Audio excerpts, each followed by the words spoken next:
ஓகேம்மா, ட்ரெஸ் எடுத்தாச்சு. அக்கா வந்துட்டாங்களா திரு கிரேஷ்? ஆஹா, பிரியாணி வேற ஞாபகம் பண்ணிட்டீங்க.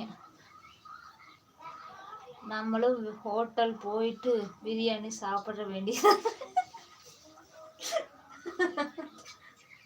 ஹோட்டல் சாப்பிட்றதுக்கு வீட்லயே சமைக்கலாமேங்க. வீட்டில் சமைச்சா 4 பேர் எல்லாரும் செஞ்சு சாப்பிட்லாம்ல. ஹோட்டல் போனால் மெயின் வந்து ஹோட்டல் அவாய்ட் பண்ணுறதுக்கான ரீசன் என்னென்னா, அவங்க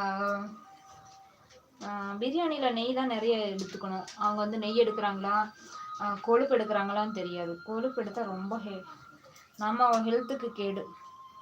மெயின் ஜென்ஸுக்கு ஹார்ட் ப்ராப்ளம் எல்லாம் வரும். அதனால நம்ம தான் நம்ம உடம்ப பார்த்துக்கணும்.